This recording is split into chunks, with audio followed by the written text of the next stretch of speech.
ছেলেদের মনে বড় প্রশ্ন। অনেক ছেলের মনে এই প্রশ্ন আসে যে মেয়েদের যে লিকুইড বের হয় সেটা কি ছেলেদের জন্য নিরাপদ? দেখা যাক এই লিকুইড আসলে কি। মেয়েদের শরীর যখন উত্তেজিত হয় তখন সেই অংশ থেকে পানির মতো তরল বের হয়। ইউরিন নয়, প্রাকৃতিক তরল। আসলে এটা স্ক্যান্স গ্রন্থি থেকে নিঃসৃত তরল। এটা ইউরিন বা সাধারণ তরল না, এটা শরীরের প্রাকৃতিক তরল। প্রাকৃতিক লুব্রিক্যান্ট। এই তরল শুরুতে বের হতে থাকে। এটা যৌন মিলনের সময় প্রাকৃতিক লুব্রিক্যান্টের কাজ করে, লুব ছাড়াও কাজ চলে যায়। সঙ্গী উত্তেজিত আছে, এতে ছেলেদের মধ্যে কনফিডেন্স আসে যে তার সঙ্গী এই প্রক্রিয়াটি ভালোভাবে উপভোগ করছে এবং সে উত্তেজিতও আছে। সম্পূর্ণ সন্তুষ্টি শেষের দিকেও আরেকটু তরল এভাবে বের হয়। এটাও বোঝায় যে মেয়েটি সম্পূর্ণ সন্তুষ্ট হয়েছে। এখন প্রশ্ন, এই তরল কি ক্ষতিকর?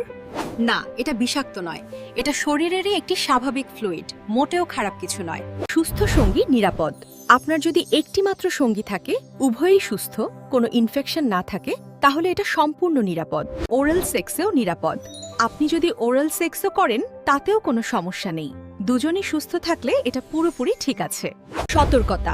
কিন্তু সতর্কতা তখনই দরকার যখন ওই তরলে অস্বাভাবিক দুর্গন্ধ হয়, তখন সাবধান হওয়া জরুরি। রং অস্বাভাবিক প্রিন্ট ইনফেকশন অথবা রং যদি হালকা হলুদ বা সংক্রমণ আছে।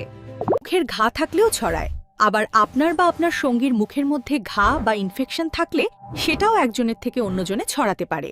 সুরক্ষা ব্যবহার করুন। আপনার যদি এসটিআই এর সন্দেহ থাকে তবে সুরক্ষা ব্যবহার করাই সবচেয়ে ভালো। কন্ডম বা ডেন্টাল ড্যাম ব্যবহার করুন। So, if your female partner is completely healthy, then this fluid is not harmful to your body. সতর্ক, কিন্তু যদি পরস্পরের উপর আস্থা না থাকে অথবা একাধিক সঙ্গী থাকে তাহলে সতর্ক থাকবেন, এসটাই হতে পারে। আশা করি উত্তর পেয়েছেন। দেখার জন্য ধন্যবাদ। সচেতন থাকুন, সুস্থ থাকুন। Good bye.